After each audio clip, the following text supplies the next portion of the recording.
For those of you that are thinking, oh my word, surely not more stuff that he's learnt now he's 60, I'm seriously sorry. But I can tell you this is the last in the series of stuff I've learnt now I'm 60. Somebody yesterday thought I was going to do 60 things now I've learnt since I'm 60, but I'm not. You remember that I've already talked about a few things like Jesus is Lord, the Bible is true, love your wife and kids. Last week I talked about don't be an idiot, be kind, and promise short, deliver long, yet your yes be your yes and your no's be your no. So I was thinking about what I could speak of today, and there were a few things that came to mind that I feel that are important. One is surround yourself with great people. They make you look better. Creativity sometimes causes conflict. Another one I really like, actually, I'll just give you this one, I'm not going to push into it, is when a decision goes against you, work to prove yourself wrong, not right. You become such a great team player if you're the person that's not always trying to undermine what's gone against you, but you want to think, do you know what? What would be better in this situation is if I was wrong.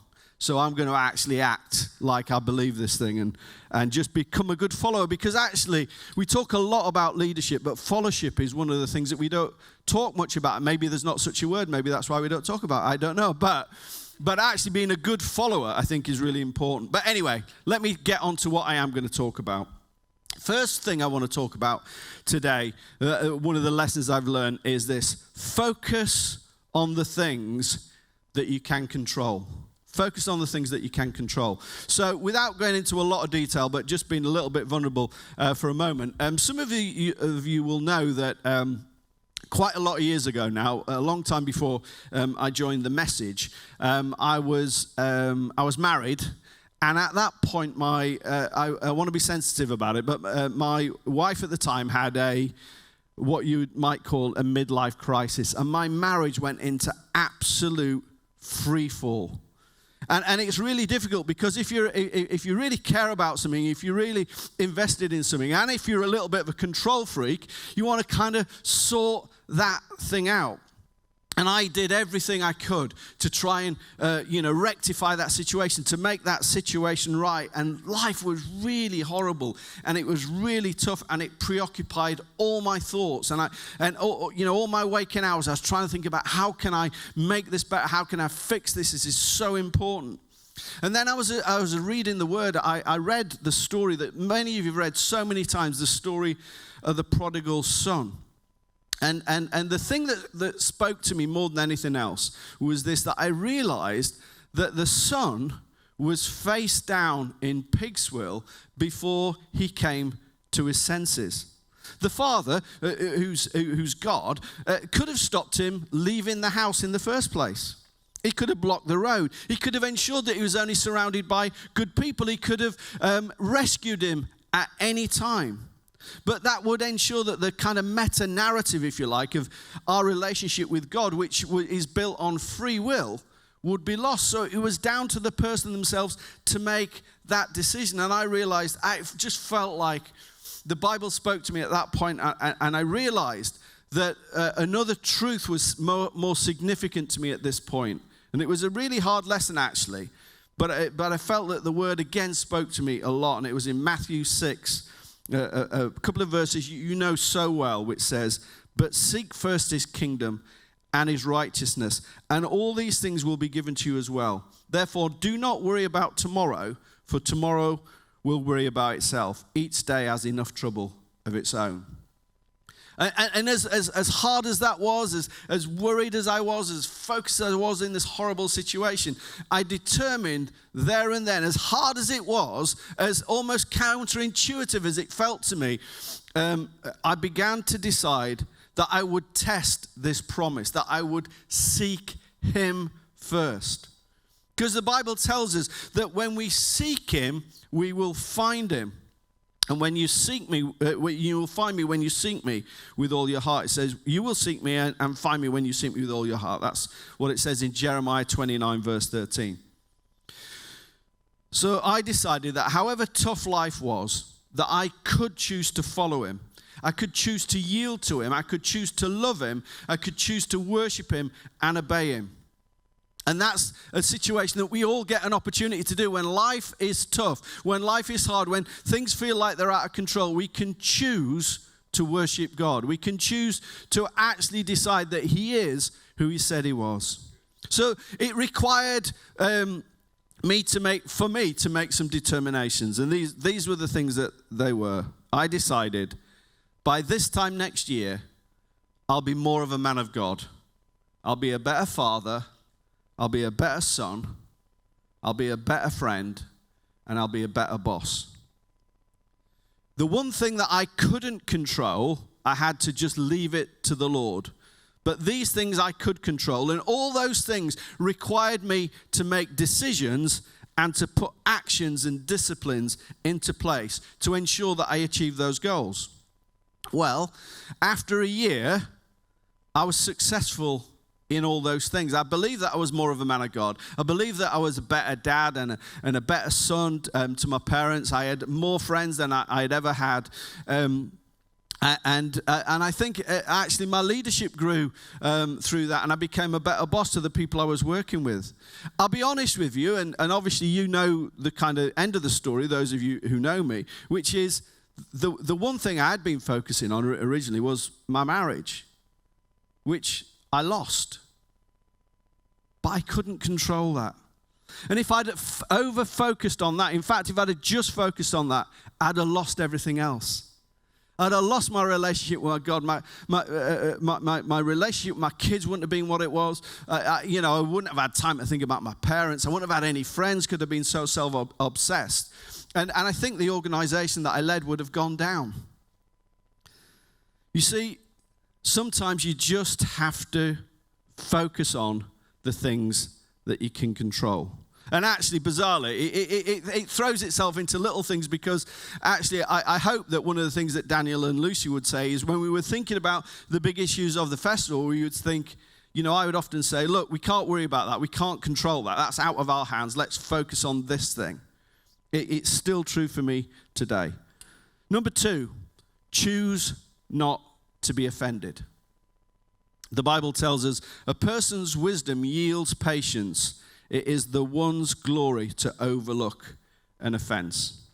I think one of the ways that the devil can get into our relationships is by allowing offense to take hold. I see in me very often when that evil is cradling, that evil of offense is cradling, I realize that if I get a hold of it, what it builds in me is bitterness and division and destruction. And if I'm honest with you, I think often the notion of offense is tied up with my insecurity and maybe even my pride. So actually, when I feel myself about to be offended by something, one of the things I want to do is I want to capture my heart and begin to actually yield that to the Lord. I must do things every day that offend God. And by the way, so do you. Whether it's in my actual, what I do or what I think. And ultimately, when you become offended, generally the only person it really affects is you. It alters the state of your mind and the state of your heart. When I was a street pastor, at some point on most nights, somebody would tell me to F off. Most of the time, it wasn't the team I was working with, so that was good. But here's the thing. I chose not to be offended. I actually don't like it when people do that to me. It's not one of my favorite things. But I chose not to be offended because I realized they weren't swearing at me. They didn't know me. They were swearing at what they thought I represented, or that they thought I might be a police officer, or they were just drunk, or they were just out of control, or they were just a bit rude. But what they weren't is having a go at me. And I kind of, most of the time, if I catch my heart, I think, do you know what? I'm just not going to be offended.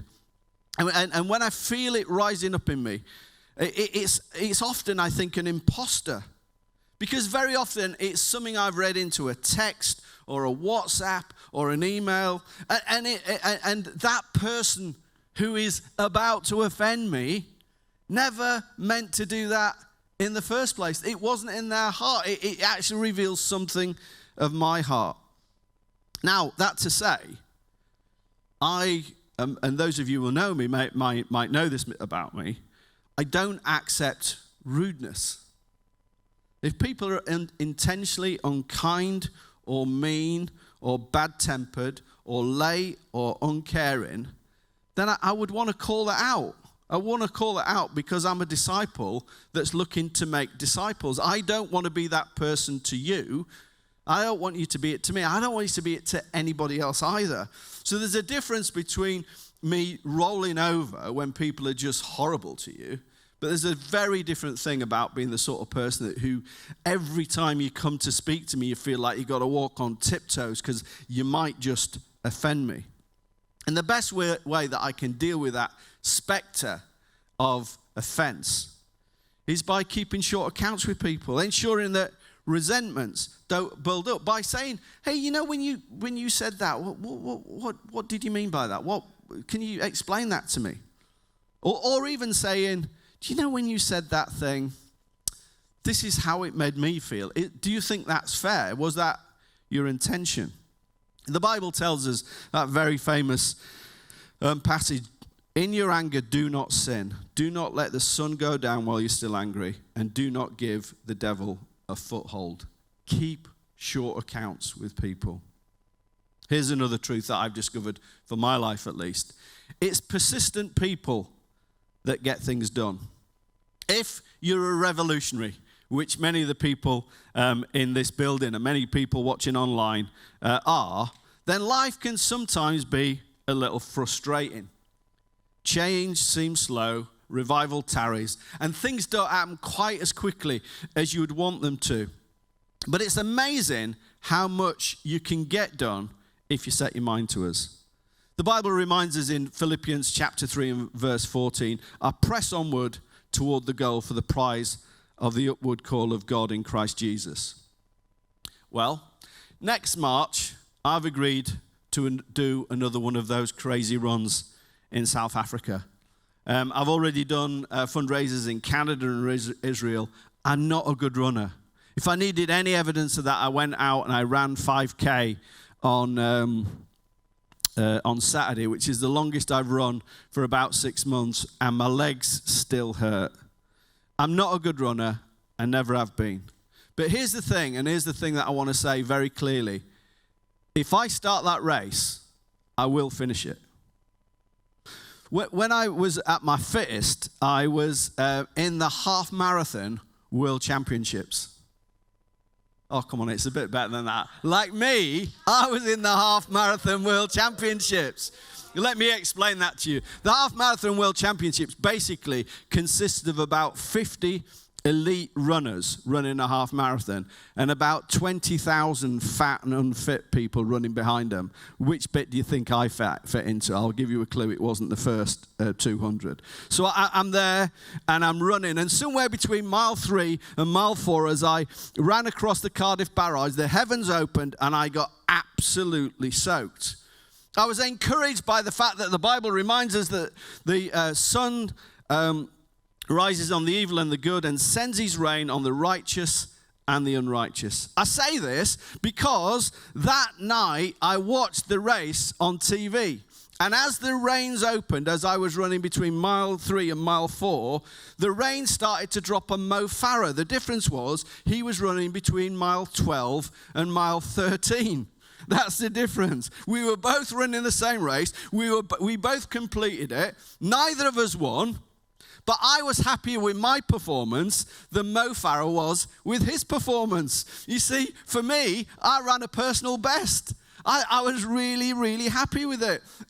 For me, that was a bonus. I actually got it done. I completed it because remember that comparison is not only the thief of joy, it's the thief of faith.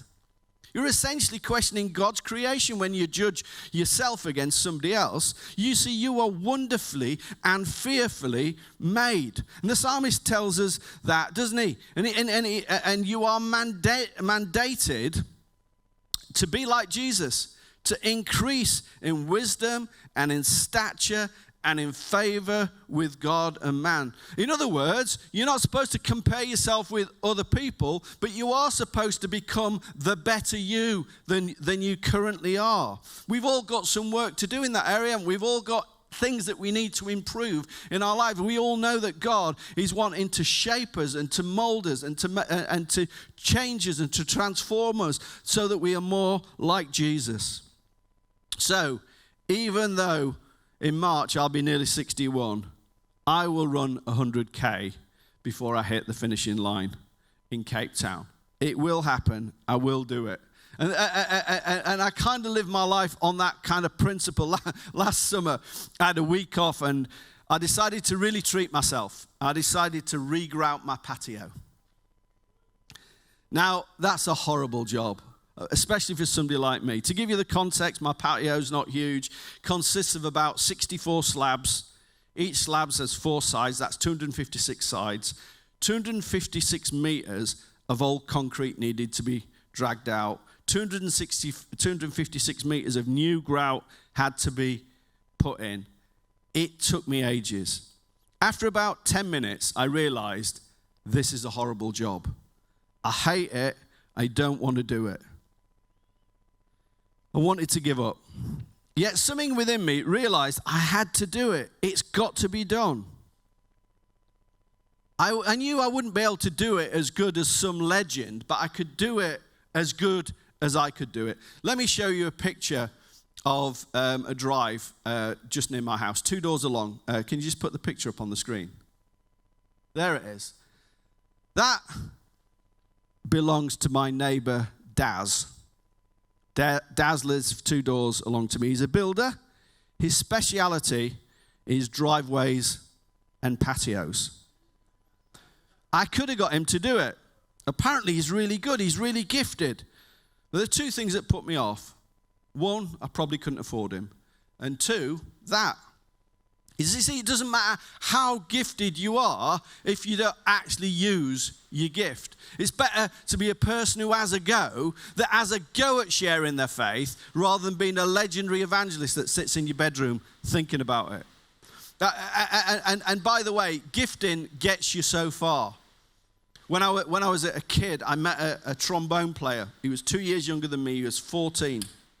And he joined one of the top 3 brass bands in the world. His talent was prestigious. He was incredible. He was so good that Andre Previn gave him a scholarship to the LSO even when he was 14. He was the best player in the room amongst these world-class players. However, here was the thing about Ian.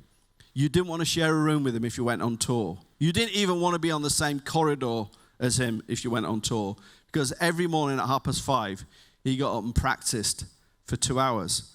I mean, yeah, he had a gift, but like David Beckham, he used those 10,000 hours to practice and perfect his gift. So do you get it?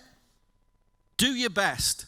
Keep going, and I promise you, it's going to be worth it. The Bible tells us, and let us not grow weary of doing good, for in due season we will reap if we do not give up. Which takes me to my next and final point. Life is hard, and discipleship is harder. Sometimes I think we've got the wrong perspective on the world. It's like we get upset when things don't go our way. Well, I've got news for you. Life is hard. Life is tough.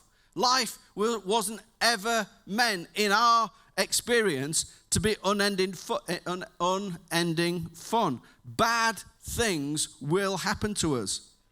It's almost like we did a deal with God where we said, you know what, I'll follow you, I'll serve you, I might even give you a bit. But here's the part of the deal. I need to be comfortable. I need to be happy. I need not to be visited by any real tragedy because I'm a Christian. I mean, all right, I might cope with a £60 speeding ticket. You know, I might occasionally hit my thumb with a hammer. I might miss my lunch and be a bit hungry.